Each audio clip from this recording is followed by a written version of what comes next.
I always tell people, you can be a 100-watt light bulb, right? I could be a 100-watt light bulb. When I come into the room, my 100 watts doesn't dim your 100 light. It illuminates the room even more. So now the room has got 200 watts, which is a lot brighter Then 100. 100. I would rather be in a room where it's 200 watts because the information that we're going to be sharing, a lot of people want to have this control where if I got these other people, they're a threat to me because I'm really not secure about who I am. I want to be around other people that's going to help me grow rather than being a dominant person that's the ruling over everyone. And you can make more money. I think Jay-Z said, like, if people would rather have 100% of nothing than 1% of $1 million. Exactly. Bro, if the more people I can assemble that all are great, the closer we can get to $1 million to $1 billion. I tell Jada, we and Jada had this conversation. We always, she a big dog too, so people, you think you could have did this on your own? Yeah. You think you could have did this on your own? Yeah. But could we have done it to this scale on our own? No.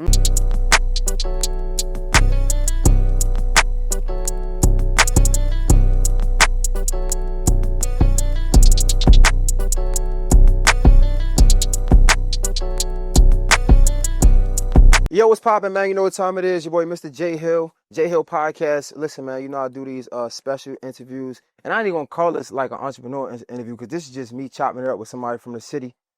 If you know me, you know I love the city and I love conversations with people that come from my city. So this guy that I'm talking to next, entrepreneur, I ain't gonna lie to you. I feel like people like this deserve way more than a title entrepreneur. I'm gonna just go ahead and say business mogul, CEO, founder of BTST Services.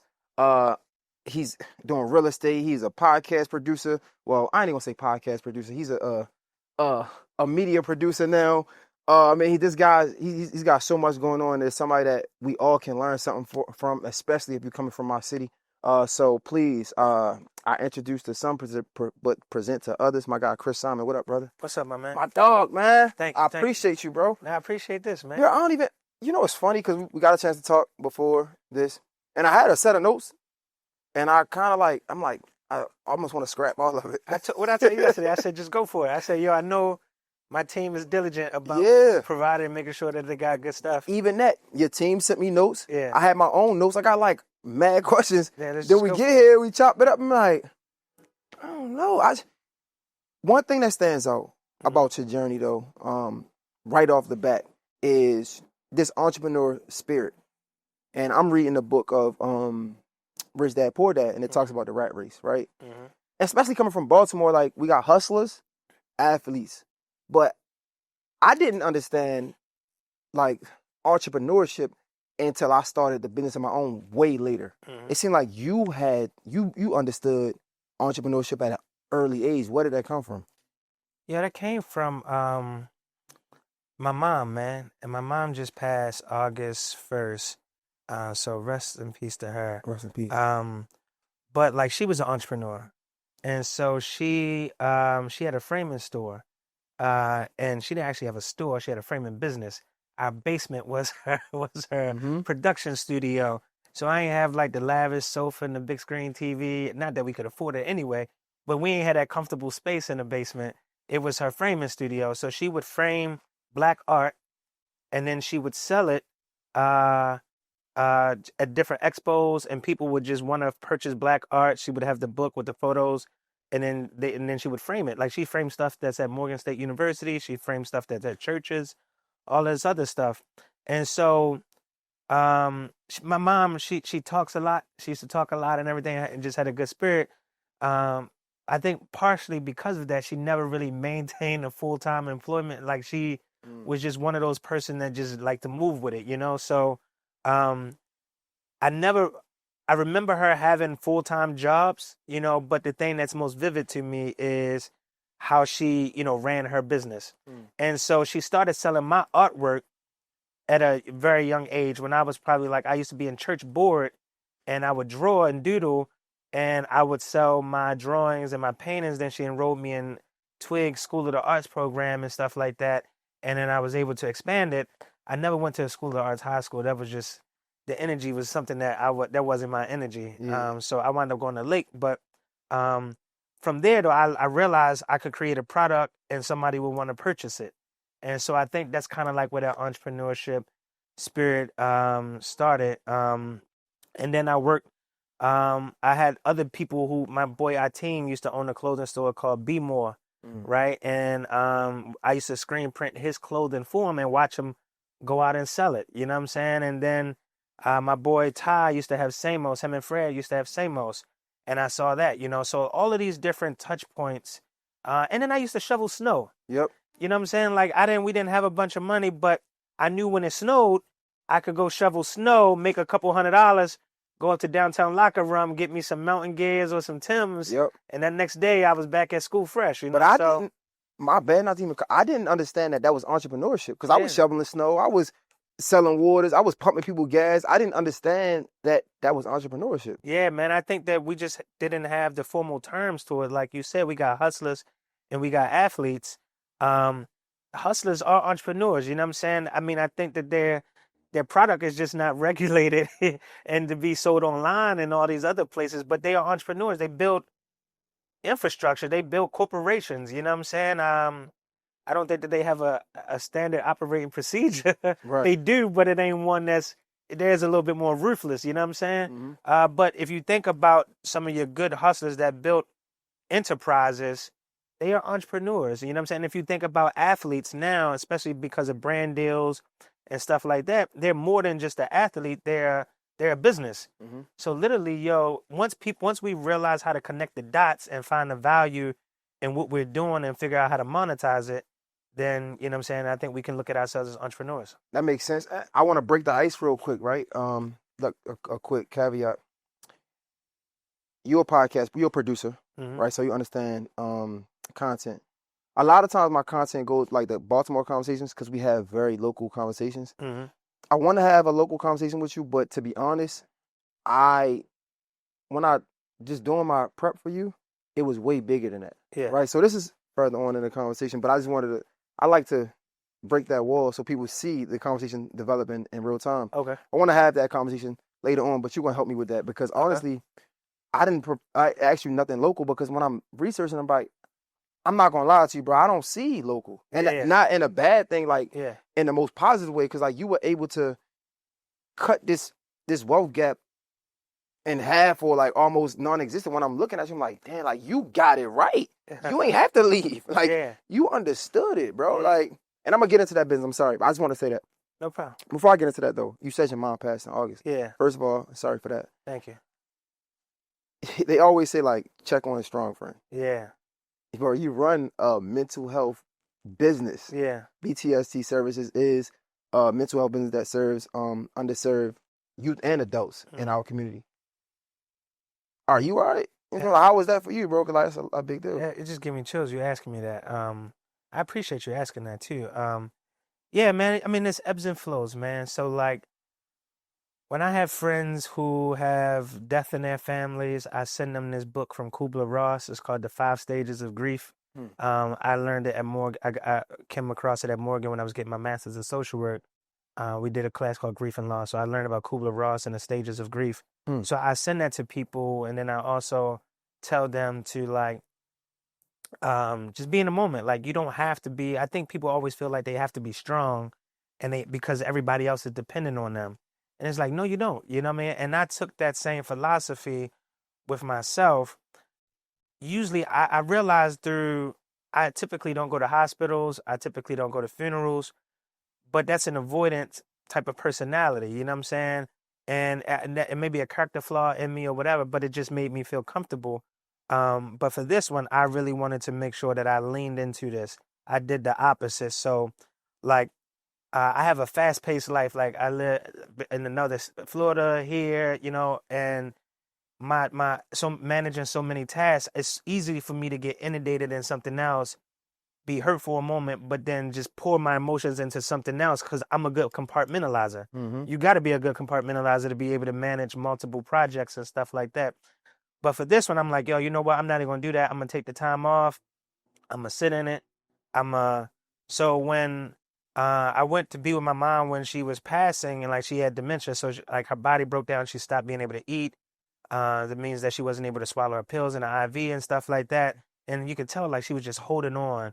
And then I kind of just had this conversation with her like, yo, if you're ready to go, you can go. And And as much as they think people that have dementia, they're not there, a tear came from her eye. So she clearly understood what I was saying. And within, I came back a few days later, and this is when she stopped being able to eat and everything else. And then I had a similar conversation. I left because we had to go film a podcast for Alicia Baumgartner. And I was like, I don't like the way that I left, right? I was preoccupied. So I went and I left. And later that evening, that overnight, she passed. And when she passed, I was the first one there, like 20 minutes later, and just sat with her body for like an hour just in the room by herself while I was waiting for the people to come. And I really wanted to make sure I was present for her and just in this whole experience. So to answer your question, providing it a lot of context, you have your ebbs and flows, right? You have your moments where you're up and down, but I allow myself to be in the moment, to be able to just bask in it, the good and the bad. But the one thing that brings me solace is, if my mother was a very religious person, like she loved the Lord. So if you gave her an option any day of the week to go be with the Lord or be here, she gonna go be with the Lord. You know what I'm saying? So that brings me joy. But you do have your moments where, somebody talks about their mom, or somebody talks about a death or something, and then it hits you out of nowhere and you tear up, and then you got to pull it together. But I allow myself to have those moments and not try to act like, no, I'm good. I just, yeah. So Man, that's tough. I ain't gonna lie to you, man. Like, and just hearing you break it down like that, that's hard, man. So many of us, especially my generation, millennials, we've come into understanding what boundaries look like. We've come into understanding like having that boundary with our parents, because but for me, I'm pretty sure there was no boundary with parents, right? Like, your mom tell you do something, you do it. It wasn't no explaining how we felt like that. yeah, But with that understanding, I feel like sometimes it can stretch the limit. And what I mean by that is, you have a lot of people my age that might not have relationships with their family, with their parents, because they cross their boundaries. yeah, It's always that one saying, like, you only get one. yeah. You somebody that's close to your moms you lost, and like, when you hear that, what does that mean? Well, I think that, I balance that with my kids now, right? So trying to figure out, do you allow them to talk back and voice their opinion of why they feel like something, or do they just have to do what you're saying, And I think there's a balance between both. I don't think it's one way or the other. I think when we grew up, it was, nah, just go do this. Like, you couldn't articulate your emotion and you couldn't articulate your thought.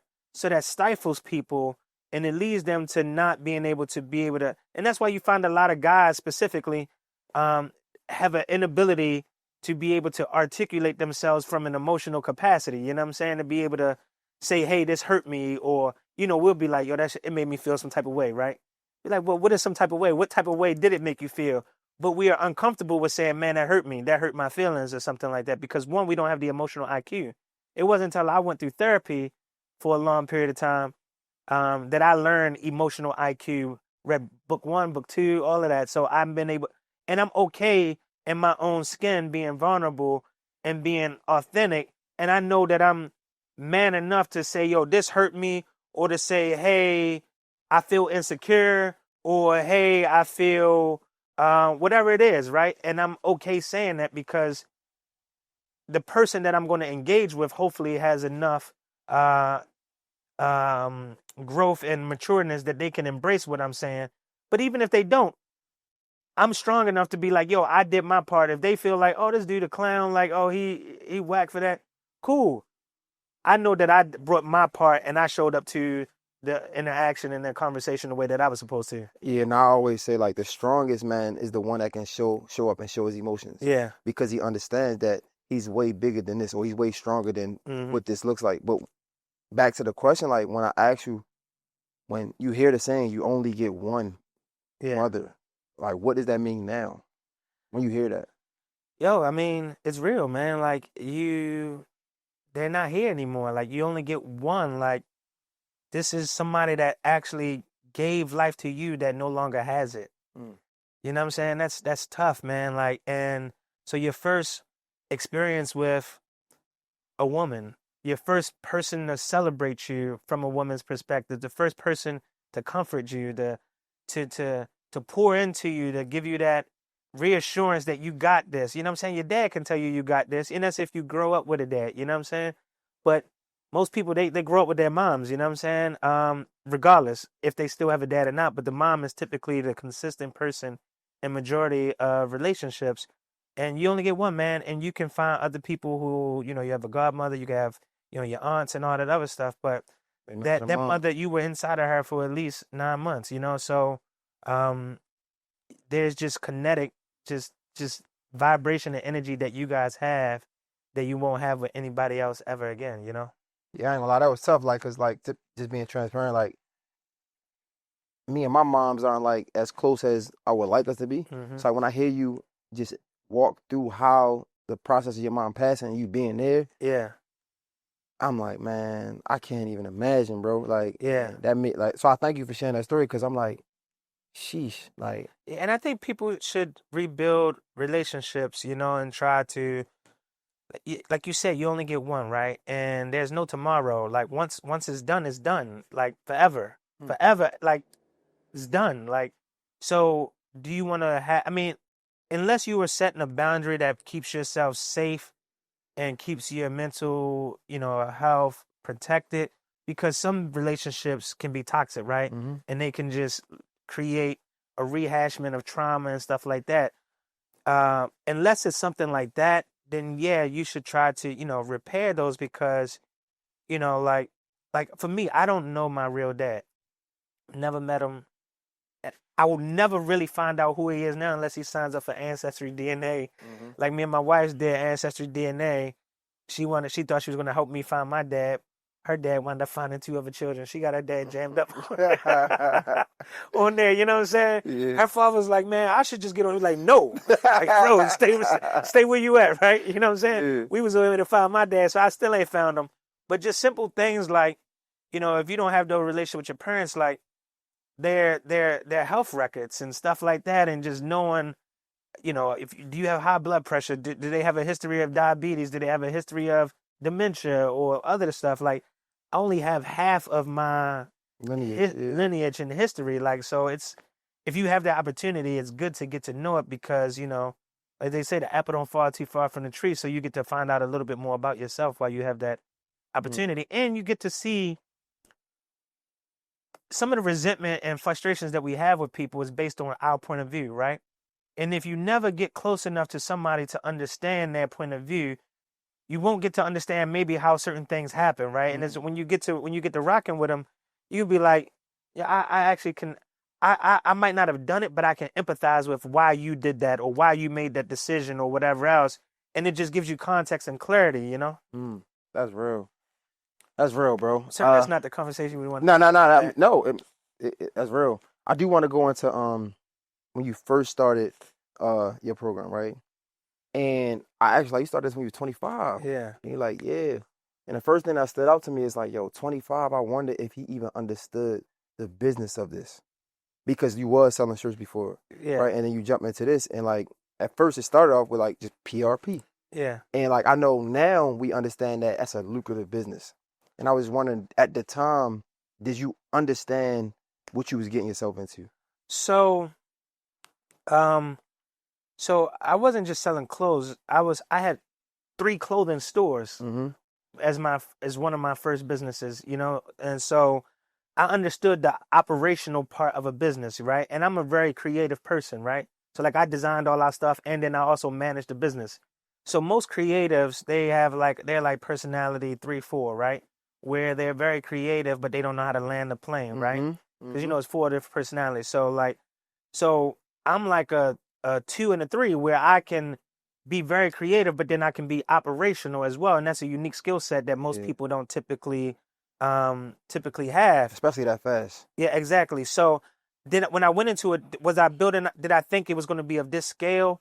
No. Actually, we started off, I was working as a one-on-one. I was working as a teacher assistant at a non-public school, and my boy came to me. I was working at multiple mental health organizations doing mentoring. This is before a Medicaid-based model of PRP therapy and all of these supplemental programs existed. We were just getting, state funds to provide mentoring type of services and stuff. So my boy went into it like, yo, they offering contracts. You can be an independent contractor, right? So I'm gonna answer your question, yes, then, because that just brought me a thought. Because he wanted to go to the Maryland Choices to be an independent contractor for just himself. My first thought was, I'm only one person. I can only see a certain amount of clients myself. I want to go to it as a business. So then I can hire other people. So yes, I went into it with the understanding that I wanted to run a business and I needed to build something that would operate with me not having to do direct care at all times, even though I was my first direct care counselor for the guys and my mother was the first direct care counselor for the girls. So I went into it with an operational idea mindset. And I think that's always been a significant difference between me and some other people that start different mental health organizations or different businesses, is that I'm coming into it with a business background. I went to Morgan. I went to University of Maryland Eastern Shore at first. In my undergrad, I wanted to go for fashion merchandising, right? And then I get in there and they tell me how much the fashion merchandising people make. And I'm like, I'm out. I'm going to go over to the business department, because if I figure out how to run the business, I can figure out the design stuff, or I can hire somebody to do design stuff. So I don't need to make that my primary focus. I want to understand business. And so I went to business, and then I had already I transferred to Morgan, got a small business loan, bought a minivan from the police repossession auction, rode through every dope strip in Baltimore, selling clothes out the trunk of my car until I was able to scale and open several stores. So by that time I had graduated from Morgan, right? So when I started BTST, I was already had my business degree. Yeah. And so going into it, I understood, and I shadowed under some phenomenal business owners like Time Organization. I worked there. My boy Lamont, Larry Carroll from Regeneration or whatever. I forget the name of his program. But these were business guys that had business operations. So I was able to understudy under them and just take other business experience that I had from my store, from my educational background, and then apply it immediately. But what I will say is, as the business began to scale, we had to tighten up the business. Like my business would be like vacation time. I built a team and a family, right? And that's still live in our DNA now, even though we're 9 states, 2,000 employees or whatever else, right? Like that DNA of being a family and having that intimate feel, personal feel is still here. Because I would have vacation policy with like, just go whenever you want, just don't abuse it. But you can't scale a business like that, right? Things got to be fair and equitable across locations and stuff like that. So when my partner Jada came to join us, we started being able to tighten these things up and really build infrastructure to scale. So even when I hear you, right, and when I'm thinking 25, bro, we still barely grown for real. Yeah. I'm trying to. I guess what I want to know is, because business and personal can be tricky, right? And sometimes business don't feel good or it don't look good. Yeah. You in a mental health service. Yeah. So a lot of it is servicing, but the business is still need to be business. What were some of the mistakes or some of the things you had to learn going into it with that business mindset? Understanding you still got people to serve though. Yeah, I think that you see, I'm gonna be frank, you see some misutilization of services and like programs. People say, hey, I'm starting this program, but they really got like an AAU basketball team, or they want to do some wild stuff, a part of their program, right? I think you can integrate some creative models into your service delivery, but you can't go into it trying to falsely treat people under the pretext of mental health by doing something else, right? Damn, where was I going with that? I'm sorry. No, take your time. You were asking me some of the miscues or something. Yes. So some things you had to learn personally. So where I was going with that is that business providing great services and being financially thriving financially don't have to be mutually exclusive. They can't be mutually exclusive. They have to happen together, right? So in order for you to be this great service provider, you can't do this work for free, right? You need resources and you need funding to be able to do that, which means that you need to be able to run a successful operation. And And if you run a successful operation, you're not running this to not make profit either, right? Like you have to run a business like Johns Hopkins, University of Maryland. They're very profitable businesses, and they're diverse businesses. They own real estate. They provide service. They invest money in the market. They all of that stuff, right? So like these are big top tier organizations. So why shouldn't my organization operate like that? So some of the mistakes that I would make, is as small businesses, right? Like co-mingling of funds, right? Not being able to have the proper funding and capital to run your business that is separate from the money that you have for your house. I mean, for your personal expenses and stuff like that, right? So sometimes some people would pay for stuff. You would pay. I did as well. Like you would pay for stuff through your business account that you would use personally, right? And then it looks good. You think that some of these things are deductions, right? Proper deductions if done appropriately. But if not, some of these commingling of funds create accounting blurredness and can be problematic. And then you can get audited by the IRS, and then now you're sitting on a tax bill that is significantly more than if you would have just separated it then. So I would say that's one. But it's hard to do that though, right? In the beginning, like I was just talking to somebody about this, like, bro, I ain't got it. Like the money that I'm putting in my business. Yeah. So the money I get out of that is the money I gotta pay my bills with. Yeah. Yeah. And so hire yourself how? I can't. But you can though, right? So you just gotta have proper accounting. So if you're gonna put money into your business, you're providing capital investment to your business, right? So you need to take the money from your personal and put it into your business, right? And then so now that business is operating. When that business produces income, that income now gets paid from back from that business to you. That's a return of that capital investment, right? Or you become an employee of it, whether it's whether you are a LLC, you are S corp or C corp, pass through. If it's a LLC, then you'll get a Schedule C. So you don't necessarily have to pay yourself because you are the business, right? You don't need to pay payroll taxes and all that other stuff. Like you're going to get that through your Schedule C anyway, right? But you can't pay your personal rent or something that you're doing for your personal self through the business. You kind of got to pay yourself and then use your personal account to do that. So the money can still be the same aggregate, of money, but just the paper trail and how it flows is what needs to be managed appropriately. You know what I'm saying? And I think that we get caught up in the rat race of running this business and running from here to there to there to there, and we're moving with so much passion that we're not investing and spending enough time on that.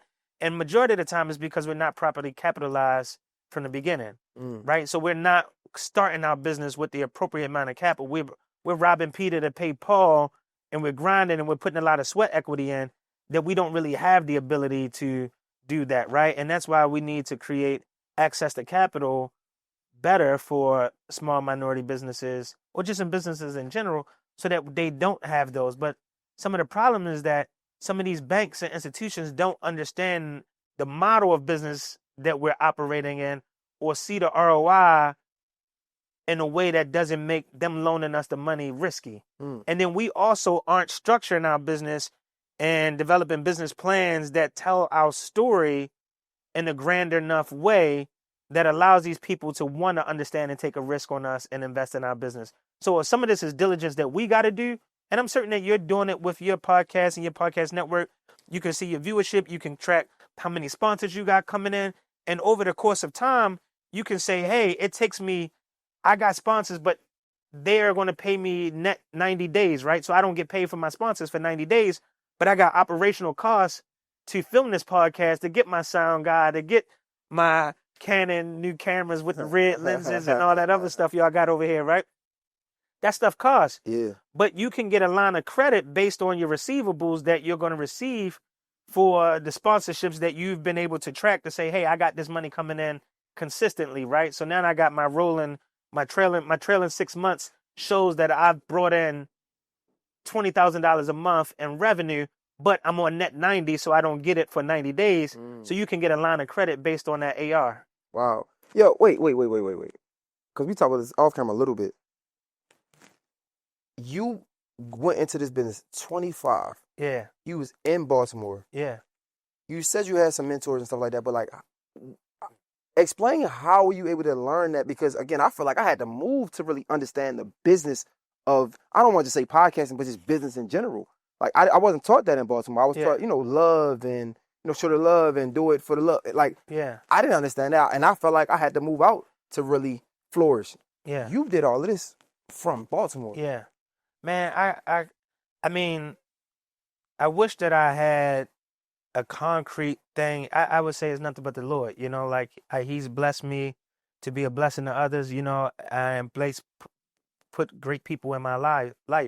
You know what I'm saying? And that's why, like, everybody I interact with and engage with, like, I'm learning something from them, right? And so I'm just applying this knowledge that I'm learning over the course of years to now this operation. And honestly, a lot of the stuff is spitballing it, right? You throwing stuff at the wall to figure out what works. Yep. And when something sticks, you're like, all right, I'm gonna try this. But it may stick and work when you got 2 employees, but when you got 15 employees, you back to throwing stuff at the wall to see what works. You know what I'm saying?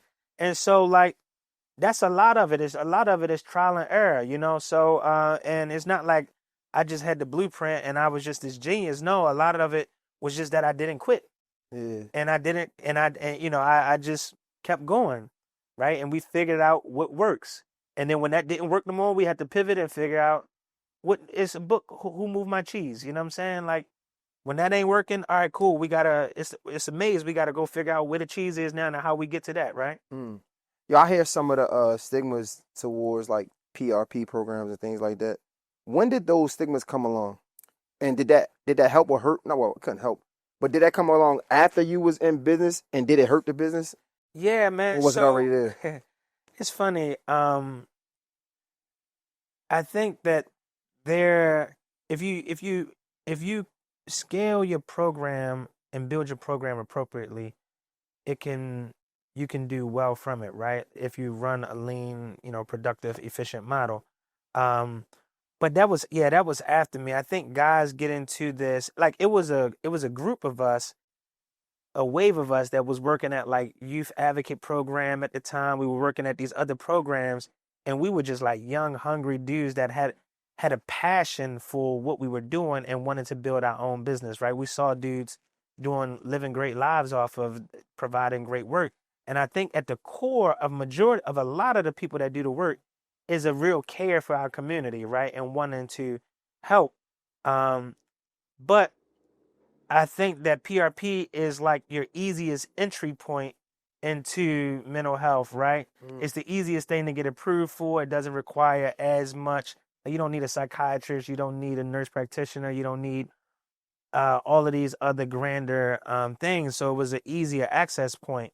But yeah, a lot of people see the outcomes of it, and tied with the passion to want to do something, that you see a lot of people now becoming like they're flooding this thing. And yeah, obviously when you get some bad actors in there as well, and they can really create problems for it. Now, like, things are being re-regulated. They're checking even deeper for medical necessity and all that other stuff, as they should, but it's definitely gotten a lot tighter now than it has been before. It's funny. I talk about like how coming from Baltimore is all about doing it for the love.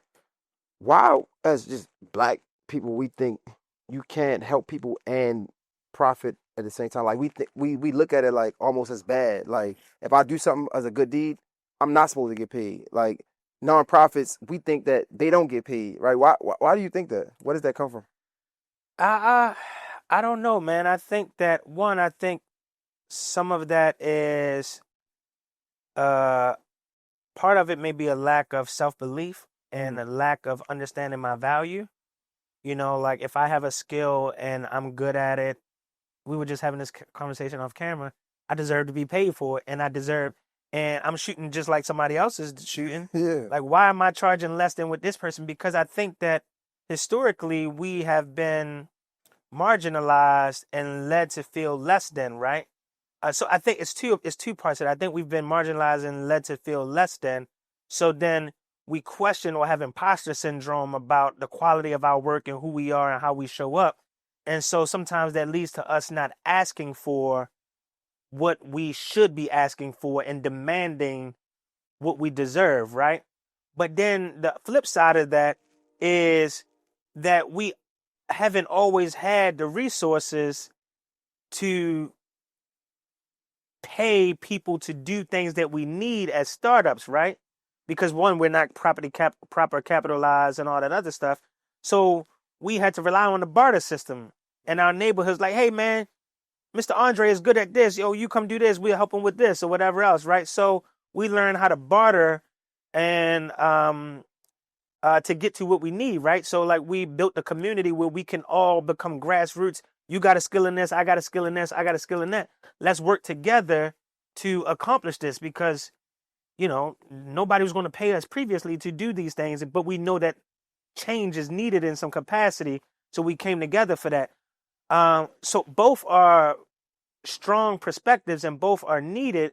But I think that we do have, after you get to a certain stage, you know, people do need to be compensated for their work, and then people need to be able to demand what it is. But sometimes you got to work your way up too, right? Like the girl that designed, this is a 10,000 square foot office.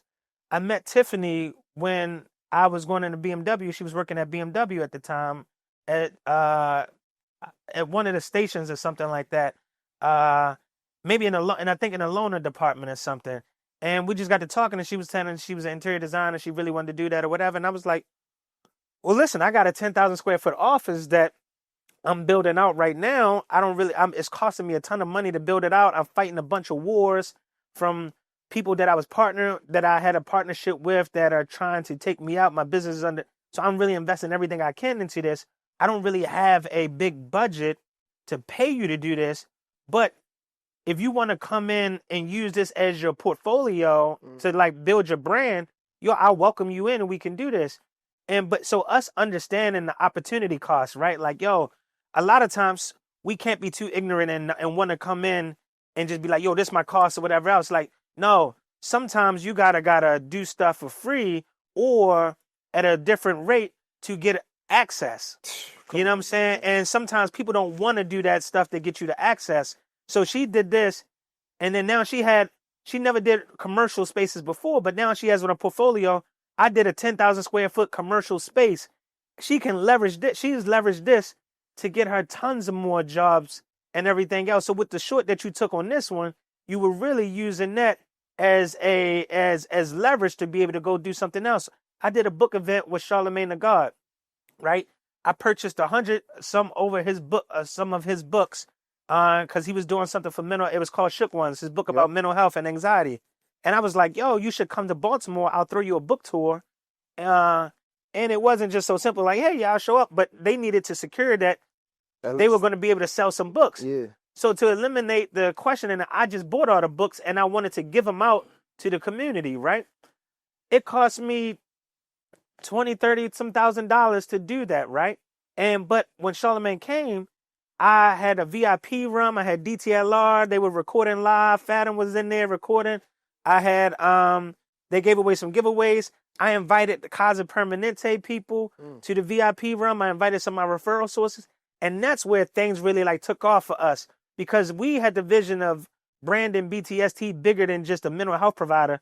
We wanted to appeal to the community and help people see that, this can be a cool thing. And I was bringing like this whole entertainment, we called it edutainment type of vibe to it. And so it was cool. It was a great conversation about mental health. We was destigmatizing it and stuff like that. Because of that, when Casa Permanente, the execs from there, they was doing an event with Taraji P. Henson doing her conference, right? Taraji wanted to do a mental health conference. And we heard about it. And so we reached out through a back source and we got a little traction. But Casa was like, hey, if you guys want to come in and be a partner, a sponsor as well, we can bring you in, but let us solidify our deal with them first, right? Casa funding fell through for that, but they put me in play with Taraji and them. Taraji heard about the stuff that we did with Charlamagne, was like, oh, we would love to partner with you. So we paid what Casa was supposed to pay, and we became the premier sponsor with them. You know what I'm saying? And then, in addition to just us doing the conference, so we wound up programming the conference and doing all that other stuff. We helped them with the gala. But then Taraji asked me to go to Congress with her, me, Taraji, Tracy, her best friend, and Charlamagne. So like just because I've done something with Charlamagne, he could say, "Oh, Chris is a good guy." Like he's done that. So that's why relationship building is so important, right? You see a lot of people. Some people can be opportunistic, and what do they call them? Like they're clout chasers or jumping from one person to the next person, just trying to weasel their way to the top, right? And there you do see people do that, right? That's not the formula that I subscribe by. I have multiple friends in different spaces, and then I build and connect with my friends in different spaces. So it's important to build a network, but what you got to do is bring value as well. Like, you know what I'm saying? I think where people, they want to come and be like, "Hey, can you do this for me? Hey, can you do this for me? Hey, I'm going to hang with them because it could get me somewhere." I don't approach situations like that, right? I don't have an ass. I come in, like when Tracy and Taraji gave me the award a few weeks ago at their conference, at their mental health conference, she said, "Yo, first thing Chris called me was like, 'Yo, how can I help? What do you need? How can I help you?'" You know what I'm saying? Like, how can I be of a resource to you? And so, like, when I do stuff, it's because I passionately want to leverage my network to help somebody that I care about and that I'm cool with, to give them an opportunity. And in turn, their opportunity becomes an opportunity for me at some later point or whatever else, right? Like, I'm not a big negotiator. Like, I'm not like, I like to get to the point where, yo, how do we find a win-win for us both? You know what I'm saying? Like, I'm not trying to get over on you, and I don't want you trying to get over on me, but how can we create value that where we both win? And when you come into it with a pure heart and authenticity, and you want to bring value, then you become a resource and you become an asset to any situation that you're a part of. You know what I'm saying? That's so true, bro. We was talking, I was like, yo, even at the bare minimum, if you help somebody, you'll get it back eventually. Exactly. Right? At That's the bare minimum. The way God works. Bro, that's insane, bro. Because I was gonna talk to you about like the power of like building a relationships. Yeah. So you talk about like people like Taraji P. Henson, you talk about people like Charlamagne. What people don't understand is like you might not have to get a brain full of knowledge, but it be that one piece of advice or one piece of knowledge that you get that can change your career, change your life. Like the fact that I hear you is just confirmation. It's like, it's crazy, bro. Yeah, for sure. And one thing that stood out to me about you when I was like doing my research and stuff, I was talking about Nikki. Nike. Yeah. And I'm like, yo, this, I swear, is one of the first things that stood out to me. I'm like, wait, she run Black Girls Vote, but she helping him. I'm like, nah, wait, what's going on? It's an all-star team. Yeah. Talk to me about when you start building this team, how important it is to have these people in your space that can not only help you but carry their own as well. Yeah, man. I think the thing that about our teams that we build, whether it's here at BTSC, whether it's Black Swan, whether it's the Ish or just whatever, Selfish, whatever we're doing, I want to build a team of rock stars, right? Like once I hire somebody, I don't want to tell them how to do their job, right? I want them to come in and implement what needs to be done because they're the master and they are the thought leader and the professional of that specific domain. You know what I mean? If I'm hiring people that I'm smarter than in that area, then I'm always going to be coaching them or disappointed because they're not meeting the expectation. So if I'm hiring people that are rock stars, like Steve Jobs got this thing that says, yo, A players like to hang out with A players. And A players keep out the B players. They'll police the B players. Because if you're a B or C player and you're trying to come exist with A players, you're going to feel inadequate. You're not going to be able to keep up. So you build a team of A players, they'll self-police themselves and create an environment of excellence that if you're a B player, cool, you're going to grow to be an A player very quickly or you're going to get lost, right? So that's what I want to build. And I feel that when we're building a platform, there's enough space for everybody to win. And if we keep the primary focus at the head, what is the primary focus? BTST and the behavioral health services, right? How do we grow that? Black Swan, keep that at the core of what we do, right? It's bigger. The mission is bigger than any particular person. We're building an institution, right? So we building something that's bigger than one person because when you got one person like Martin Luther King in the Southern Baptist movement, when he gets killed, those go down. Jesse Jackson, the Rainbow Coalition, when something those things go down. but you don't see things like the Bilderberg Group or like these other institutions go down when they lose one person because they're institutions, right? So we got to build institutions, and to build institutions, you need systems and all that other stuff, but you need rock star people. So if we know that this is the institution, this is what we're building, okay, everybody has a role in what we're building.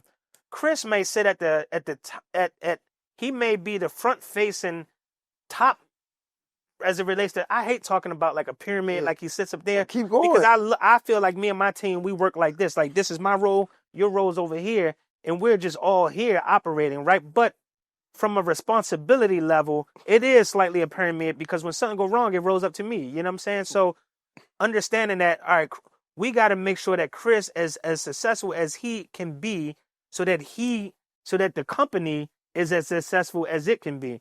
And in the process of making Chris as successful as he can be, there's opportunity for everyone else. Because if Chris becomes a rock star, we're all going on tour.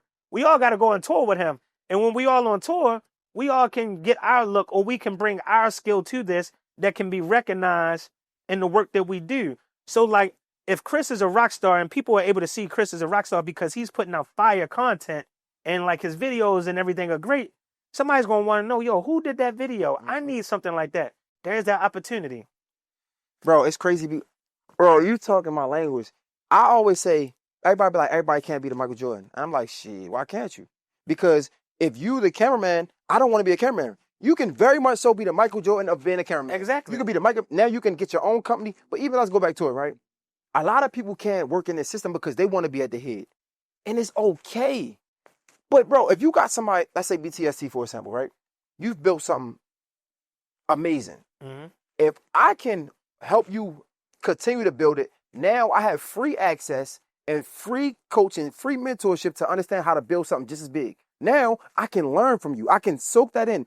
But I got to keep the main thing, right? Mm-hmm. I come in, I help you. Now I get free access to you. I can have conversations. Guess what? Now I can build my own. Yeah. It might not be BTST. It could be, even if it's hypothetical, it could be a podcast network. But guess what? Now, because I think you talked about it before, once you learn how to build one business, it's all pretty much the same if you got the system and processes. Exactly. But guess what? A lot of us don't have the understanding, the knowledge, the wisdom to be able to build a successful business. Yeah. I come help you. I know what it takes. Yeah. Now all I do is apply it to the same, what I'm doing. So that's the same thing when you ask me how at 25, because I was helping bring value to somebody else, people's businesses for so long. I would go generate referrals for them, right? So I would go be like, hey, I know I'm good at meeting people when I'm out doing this work. They're asking me, man, can you work with my other clients? And I'm like, hey, yeah, refer, give me the referral. I'll take it back to my boss and they'll put it through or whatever else, right? So I'm learning how this works, right? And I'm learning how they process and referrals, all this other stuff. I'm learning the materials that these referral sources want to see, the interactions they want to have. So I'm learning while helping build this, right? And then I can leave and go do my own thing now because I've gathered enough. So at 25, I was a student. I was a student way before I launched this, right? I was learning. Same thing with a restaurant. I never was in a restaurant before, but years prior to, I'm having conversations with different restaurant owners about like, why do you do this? Why don't you do it this way? If you change the music this way, how do you build the menu like this? Why not this? Why not that? So I'm being humble and vulnerable about things that I don't know, being honest about things that I don't know, because a lot of times we like to come into stuff and act like we know it all. And if you act like you know it all, you're never going to get the answer, right? So if I let you know that I don't know and I'm inquiring, but I'm also, like you said, wanting to bring value and be a student, then I can gather this knowledge. But a lot of us, we're not humble enough, right? We're too cocky. We're ignorant. You know what I'm saying? And then there's a level of distrust in our community about like, I can't really share my idea with them because they may take it. And that's a fact. Some people have taken people's ideas. So we got to kind of keep it close to the guard. People like, yeah, no, I ain't, don't share nothing. Just pop out. All right. If you ain't sharing nothing, you just pop out. Where are you getting this business from? Where are you getting the traction from? But if you've been planting seeds and cultivating and building with people and talking about, or you want to pop out with something that don't work, and you could have been learning about how to manufacture this in a way that's going to work by just talking to people and asking the questions. So it's this thing like, yo, stay low and then pop. Like, all right, yeah, that's cool. I understand. We got to keep certain things close to the vest because in our communities, typically, you know, access to knowledge and resources hasn't been just overly available, Yeah. and people will try to undercut you and steal your idea or whatever to get on. So I do get that, but no, man, we got to be students of our craft and what we're trying to do, and be honest about what we don't know. And here's the thing, back to your thing about everybody want to be the man on top, and like there can't be a Jordan. Yo, United States basketball team, USA team, is the best basketball team ever In assembled. the world, yes. If salary caps just don't allow for people to do that during the regular season. But if you could do that during the regular season, wouldn't that be the goal of every basketball? I mean, in baseball, yeah, they do it because it's unlimited. The Yankees did it. The Dodgers are doing it. You just don't have salary cap restrictions and those type of things. But if you could really build an all-star team, you would. And here's the thing that people have to check their ego at the same time and know, like, all right, some days I might lead, some day I got to figure out who got the hot hand and we're going to roll with them. But we was having this conversation. I always tell people that I can be 100. You can be 100-watt light bulb, right? I could be 100-watt light bulb. When I come into the room, my 100 watts doesn't dim your 100 light. It illuminates the room even more.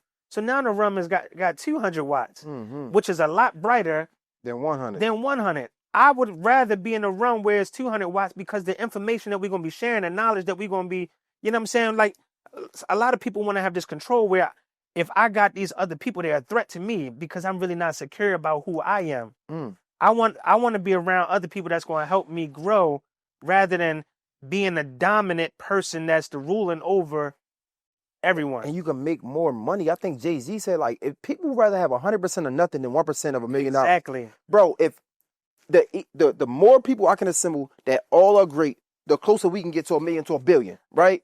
And then if I got 1% of a bit, you get what I'm trying to say? Different, it's yeah. way different than having. I tell Jada, we and Jada had this conversation. We always, she a big dog too, so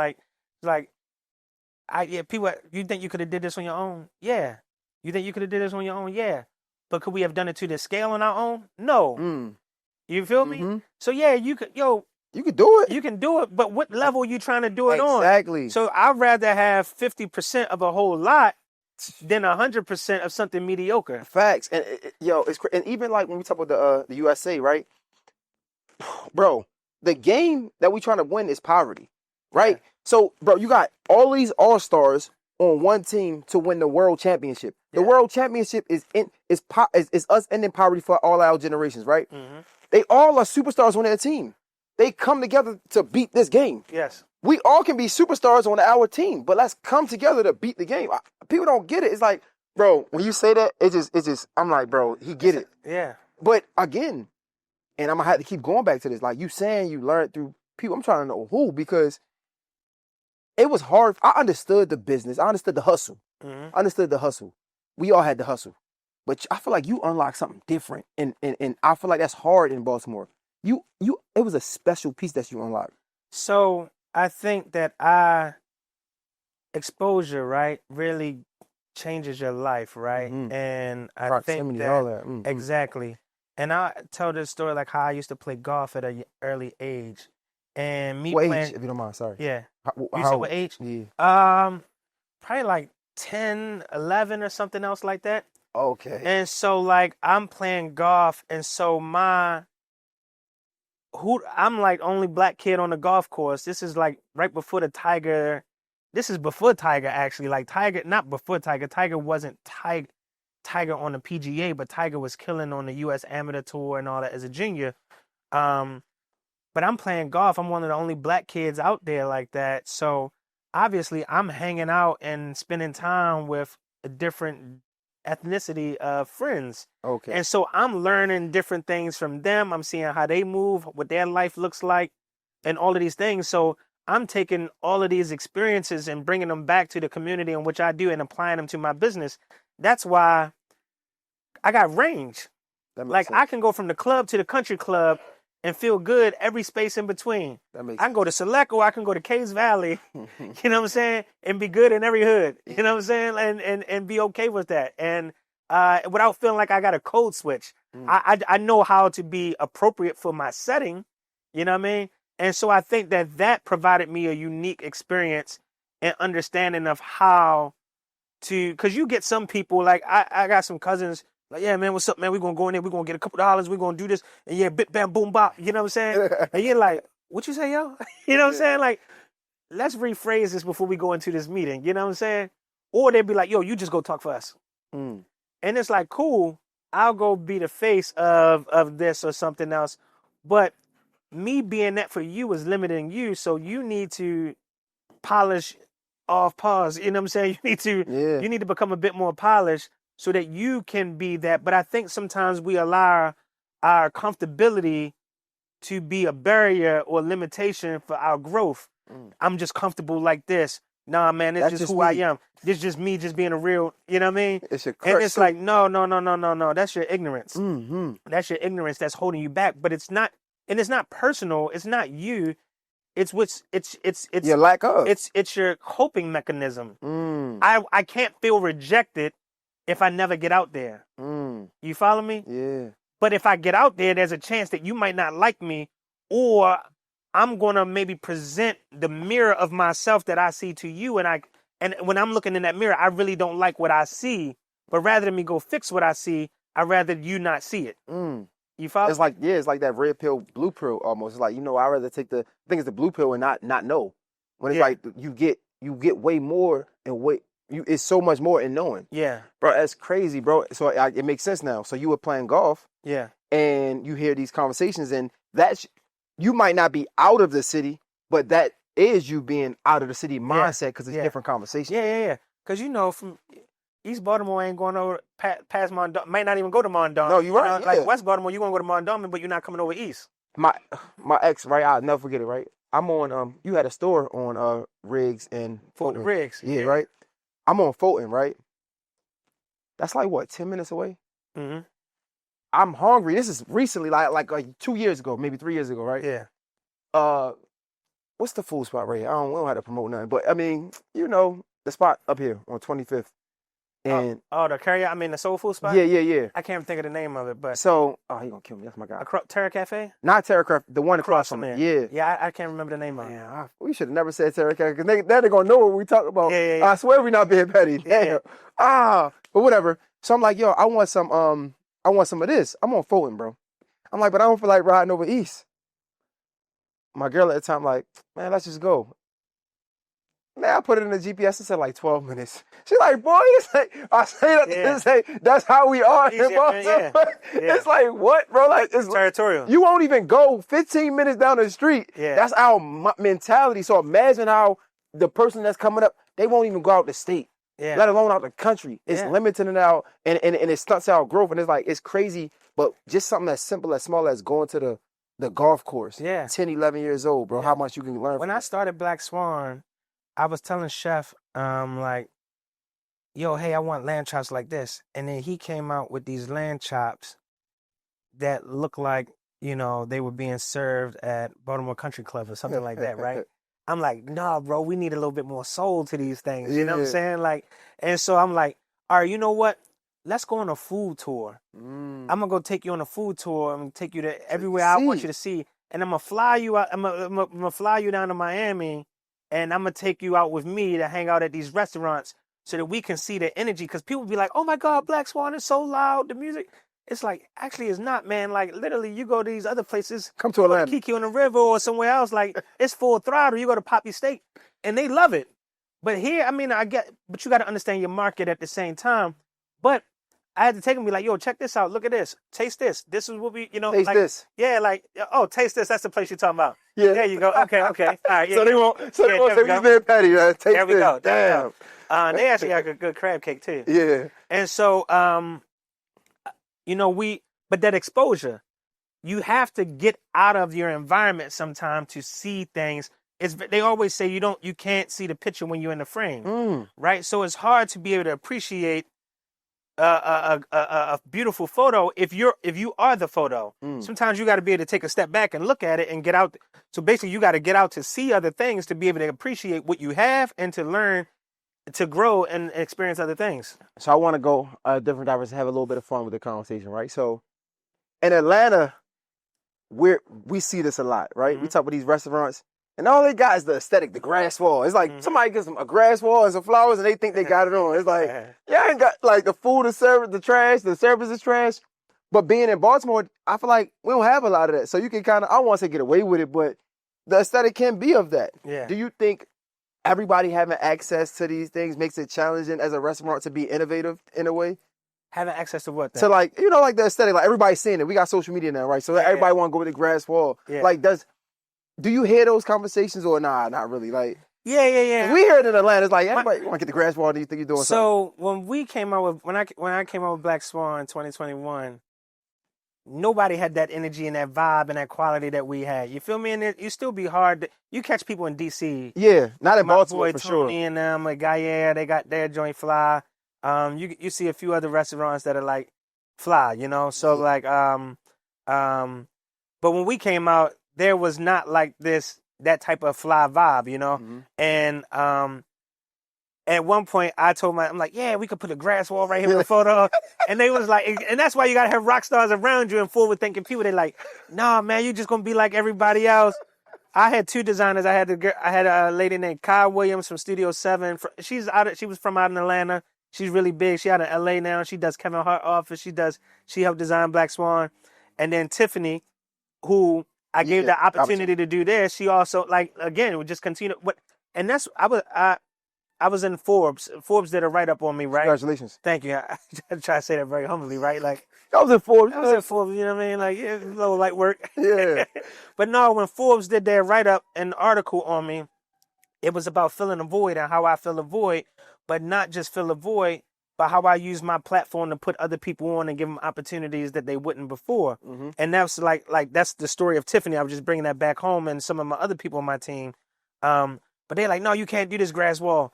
And so they pushed me. And so I went to Atlanta, went to the design center. We picked out some Philip Jeffries wallpaper and all this other stuff. It was like, oh, this texture.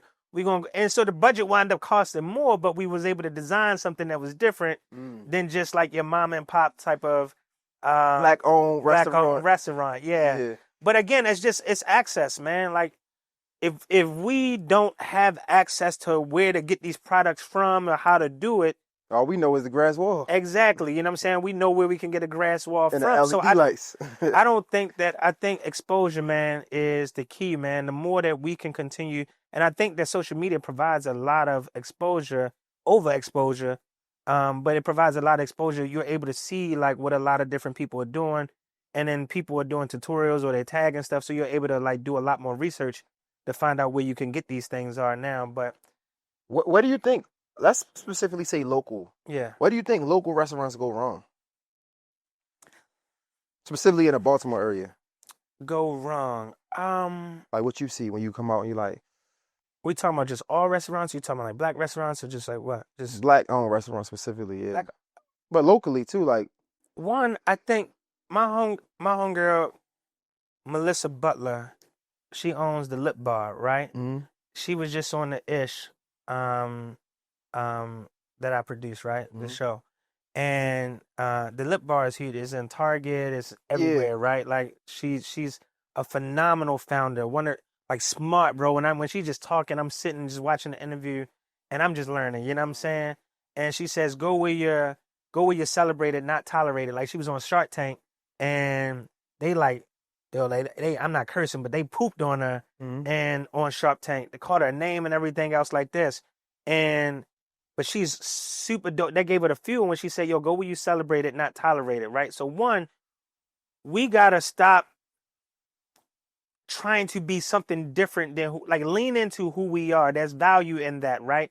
A lot of times we feel like we got to be this different thing and like whatever, right? And I think that there's a time and a place for all of that, right?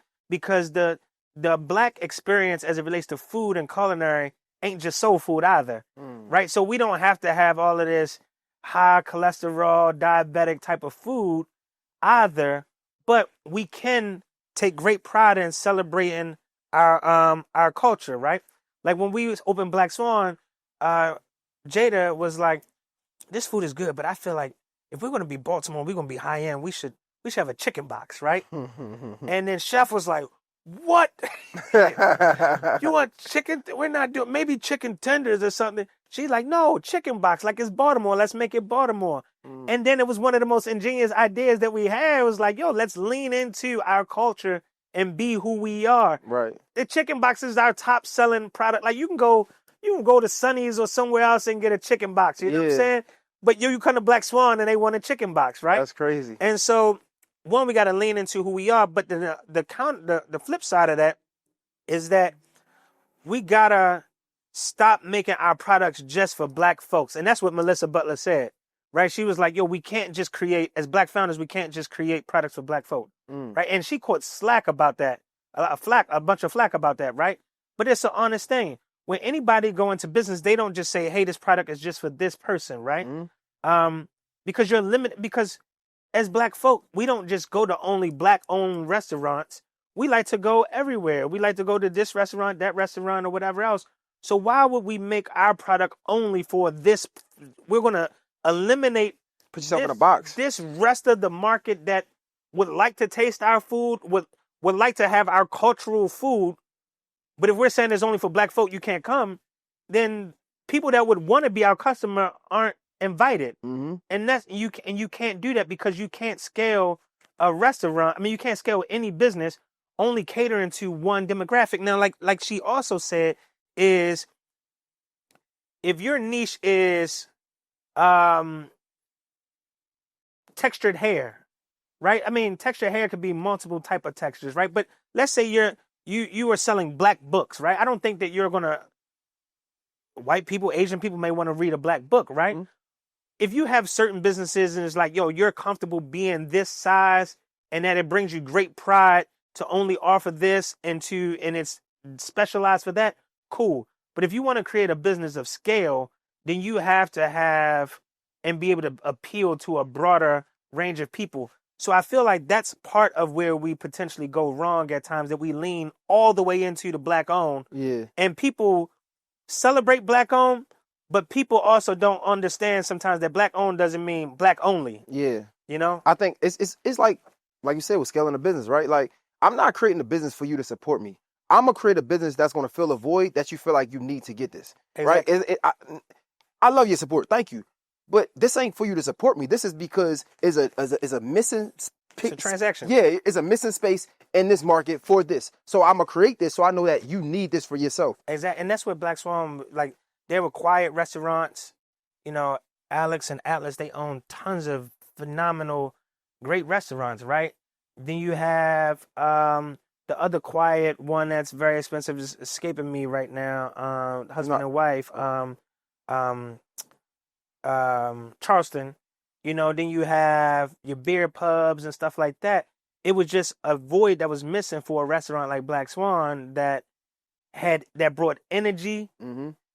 No hookah, but where you could get music and food and have a good time and feel stylish, you can dress up. Like, there wasn't a place that brought all of those things together in a way that celebrated people in our style and all that other stuff, you know? So I think that, you know, so whether you're white, Black, Asian, if you fit this profile, if this is the type of dining you like, this is for you. You ever think about creating like a little separate room to have hookah only? No, no, that's not our thing, man. Like, you know, I mean, Jamil definitely has thought about wanting to try to do hookah at the restaurant at one point. And I'm like, nah, bro, this is not, one, legally, you can't do it in Maryland. You can't have hookah and food in the same space, you know? Okay. But that's not my vibe. We want an elevated vibe. Like, I want the head of T. Rowe Price to be able to come and have dinner with his people, you know, at our restaurant. And then somebody, the 25-year-old girl from Poplar Grove can still come celebrate her birthday, and everybody still feel comfortable in that same space. They don't have to worry about hookah because, you know, like, no, that's just not. I mean, I think it's a space for that. It's just not the thing that I'm into. What do you think is the most overrated dish in? We talking Black owned, right? Because we get a lot of Black owned spots. What's the most overrated dish in these upscale Black owned spots that we see? The most overrated dish that everybody got. Because I'm tired of this. Do something else. Is the orange sauce stuff, the stuff with like the orange sauce or Alfredo, those type of things you talking about? Yeah. Yeah, man. And people put that orange sauce on everything, man. It's like ketchup. They just like, it works everywhere. And it doesn't. And it doesn't. It doesn't, man.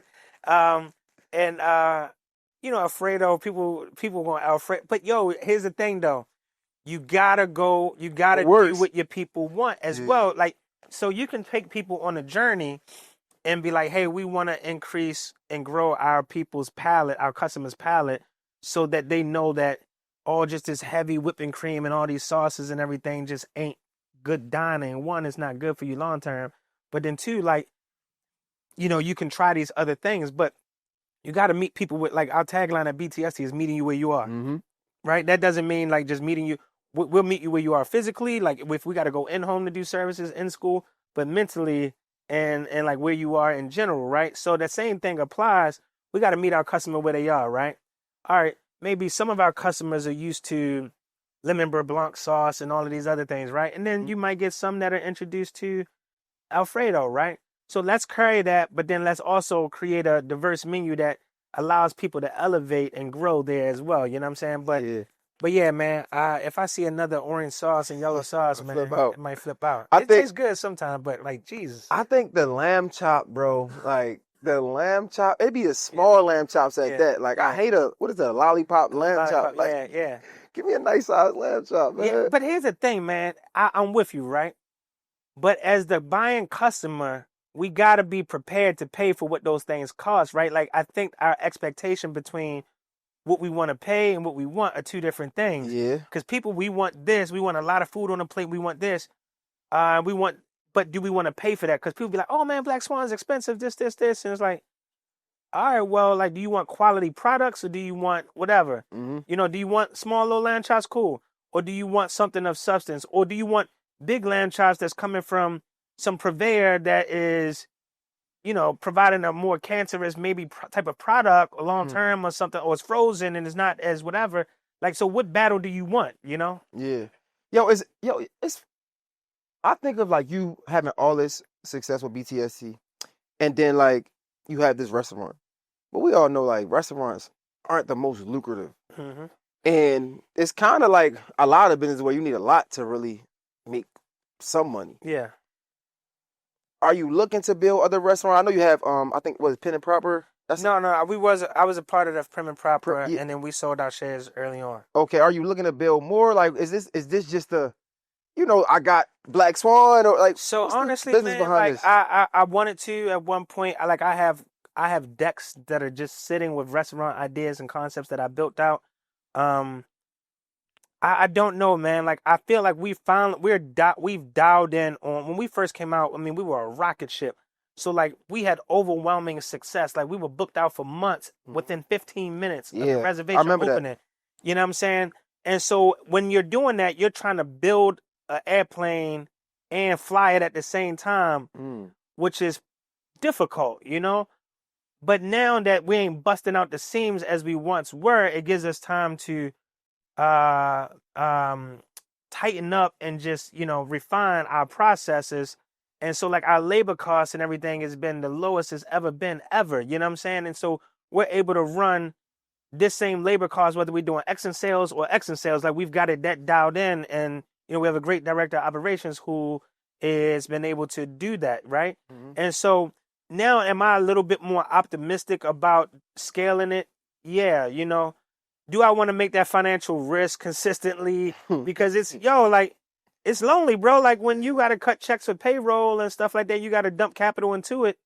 Those things are difficult, man. Like everybody likes the shine and the glitz of saying, hey, I own this. But when it really is time to be an owner, like you ready for that as well. Like you ready to be an owner in good times and bad times. And so understanding that I'm not sure I want to be an owner in bad times anymore. So I'm kind of like, you know what I mean? But I think that Black Swan is a concept that can be scaled across the country, and that we got other ideas. I mean, we people have offered me to invest and want to raise capital to help expand it, which is a great thing. So I mean, I see an opportunity for it. Honestly, bro, I just have so much going on in my life. Like I love the work that we do at BTST. I love being able to help my wife scale her platform, and I know you knew the story about that or whatever. I love being able to help do that. I love spending time with my children and all that other stuff because these are memories and times I'm not going to get back.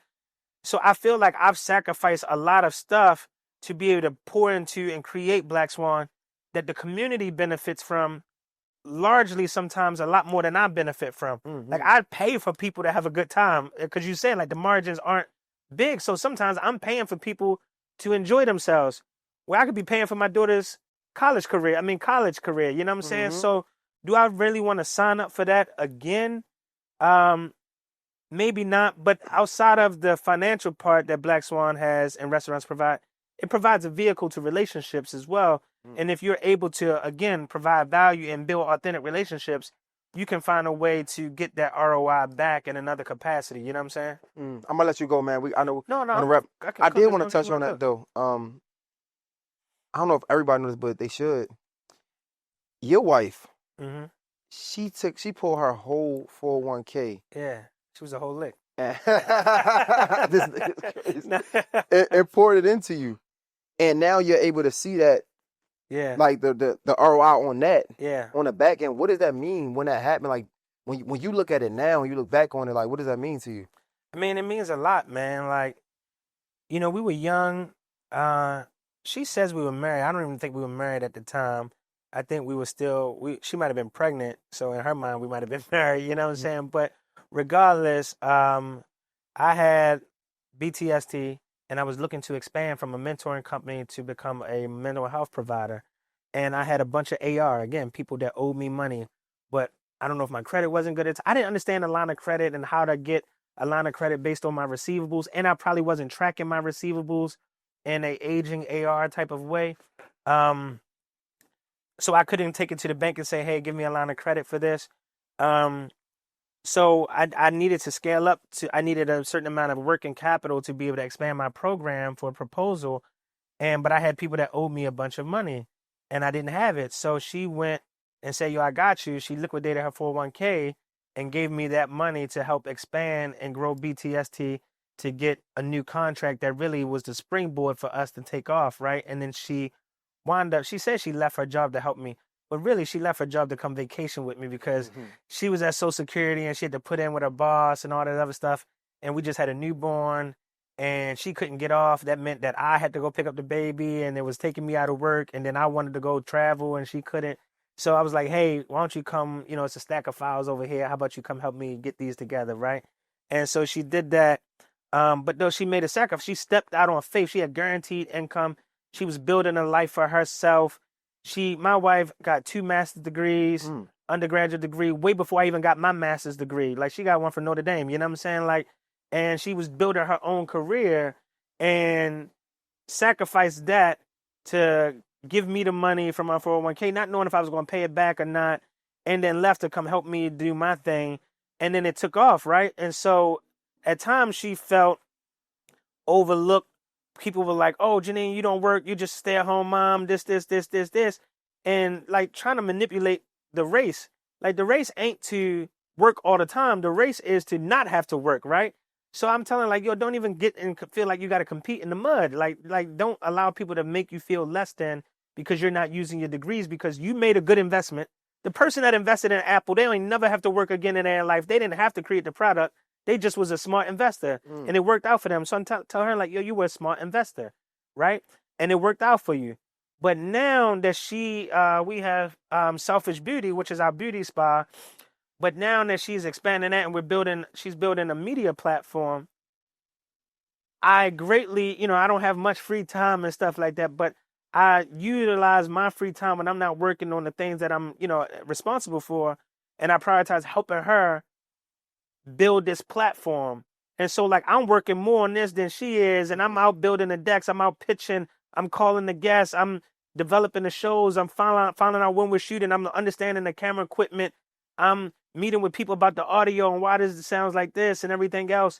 And so like but it's such a blessing and I'm so excited to do it because I'm able to pour back into her the same way that she poured back into me. So me sacrificing other stuff that I want to do personally to make this sacrifice to help her do her thing, man, is just such a rewarding thing to be able to feel like, all right, everything that all your sacrifices weren't in vain. And she know they weren't in vain because she gets to live the fruits of the labor that we built from. But it's still like we talked about the Aisha Curry on Amber. I hate to keep dropping everybody on my podcast on yours, No, it's all but we good. just had Amber Sabathian on, CC Sabathia's wife. She's the first female MLB agent to have a first round draft pick, right? But she was so pivotal in CC Sabathia's career, helping him negotiate his contracts and stuff like that. And then we were talking about like Aisha Curry and how she was like, man, I didn't ever think that Steph was going to be this. Like, first of all, I don't know how you didn't. This dude shoot. Yeah. Have you seen his father? Yeah. You know what I'm saying? But like, this dude is a phenomenal basketball player from Davidson and on. You know what I mean? So like, we always knew he was going to be the man. But what she was saying is real, is that she had to table her dream, and she had ambitions that, because of the sacrifice that and the commitment that it takes to be an all-star basketball player that it requires, it doesn't really give her the flexibility to go do her own thing as well. So she had to shelf her ideas and dreams to be able to go do that, right? And it can create resentment in some people. It can create, money isn't the outcome of everything. It doesn't solve everything, right? The burning desire that you have a sense of self and something that you want to leave with the world and to bring into the world means more to people than money. And if you can't do that, I understand what these people mean, So like having my wife have to shelf her dreams for our kids and for my career over the course of these years, now to be able to see her be celebrated and people be like, oh, Janine, you're so dope. I didn't know you was this dope. Who knew that? I'm like, yo, we knew she was just, it just wasn't her. It wasn't her season in that moment or whatever else. Right. And so it means a lot to me to be able to help pay that back, and not just in money, because yes, I invest in it, but in work, in ethic, and time. It's a lot of women who don't, and I'm gonna just be frank. A lot of women who don't, or who won't make that investment because, to be honest, bro, a lot of these niggas is pieces of shit. It just is what it is. So like, you have women who invest in men and then they go sour. Yeah. Right. So like, when I see you, like, y'all been together for how long? Like 15? Like how long? Yeah. Our son will be 16. So yeah. 15 plus years, right? Y'all been together. And to see someone who will actually work for, like, she was like, y'all gonna invest in my man, and then boom, she get to enjoy the fruits of her labor. It's like inspirational. But when you look at these young relationships, where do you think we go wrong? Because we learning from that. Yeah, man. I think that women shouldn't do that all the time. You know what I'm saying? Like, I wouldn't. If my daughter said that she was going to go do that, I'd be like, what? No, no. You know what I'm saying? So I would teach her to be a smart investor. I might have taught her to say, hey, you're going to provide a loan that has a guarantee and that has this interest rate that they got to pay you back on, you know what I'm saying, regardless. And you're going to be a lien holder on whatever else and attach a property to it. So I'm going to teach her how to move a little differently, you know what I'm saying? Be a hard money lender in some sort. But, like, again, this is back to why we, in our community, why we have a difficulty working together sometimes. I think, and I don't want to highlight all of those because we have great success when we work together as well. That's the story that doesn't get told, and we need to control that narrative as well. But there are times when things go wrong that create distrust and inability to work together. So I wouldn't sign everybody up to do that. But I think that we also can't have survivor's remorse. When we become successful, whether it's your 401k or this, or you got some level of success and some type of saving that you have, you can't have survivor's remorse all the time and be like, man, they ain't got it, man. I feel bad that I'm doing better than everybody. Because, if you have this survivor's remorse and you're paying everybody, you're going to not be in that position anymore yourself. So you got to be frugal and responsible about it. But in those type of relationships, we can't just spitball an idea and think that somebody is supposed to invest in it. If your idea isn't strong enough for you to go to the bank and get it, then why should I give it to you? What makes me any different than them? You know what I'm saying? Like, obviously, they got responsibility to their shareholders, the people that they're lending the money on behalf of, to make sure that they mitigate the risk. I got shareholders, which are my children and my family, that I got to mitigate the risk of how I lend out my money as well. So you got to come to me appropriately with your diligence done and your ducks in the right order for me to invest in you. And I think that as some people that are looking for capital, we have to come correct and do things the right way and not just have an expectation that somebody is supposed to do these things. That's good, bro. That's good.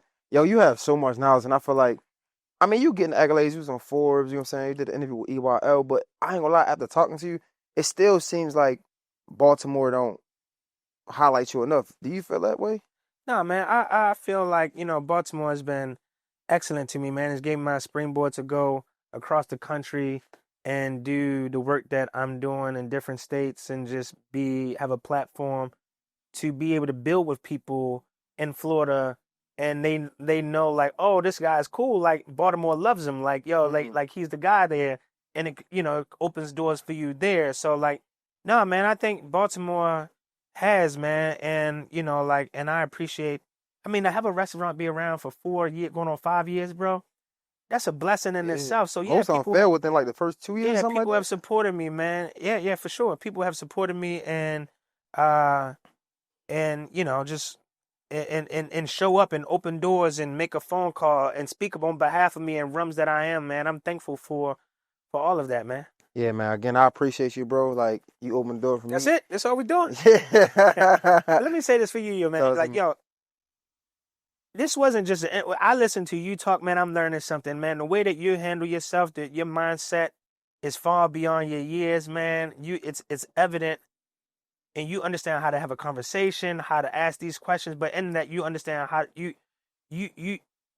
get it, bro. This is going to be huge for you, man. Just keep at it, man. Like, I've met with other podcasters, but you're different, bro. And Thank you so much, bro. And I'm excited for your success now and what you got coming. What you I can help you. Building on. I appreciate it, bro. And if I can help you, I say it on camera. I mean it. However I can help you, even if it's with the podcast. You know what I'm saying? Like, you shouldn't be calling people asking like, your shit should be right. It's like, that's how it should be right. You feel me? So if you need help, I can help, bro. Yeah, for sure. And I appreciate it, man. Thank you. Chris Simon. I guess for the people that don't know, let them know how to follow you and everything. You can follow my Instagram page. I was about to say which one, because I got the one that's just Chris. See, you know what I mean? That's me, and then I got the one that's front facing. But Chris Simon _ Eat at Black Swan, Eat at Black Swan, BTSC Services, Selfish Beauty, the Ish podcast, man. Make sure y'all check that out. It's fire. I appreciate you, man. J Hill Podcast, Chris Simon. It's a wrap, guys. We out. Appreciate you, brother. No problem, man.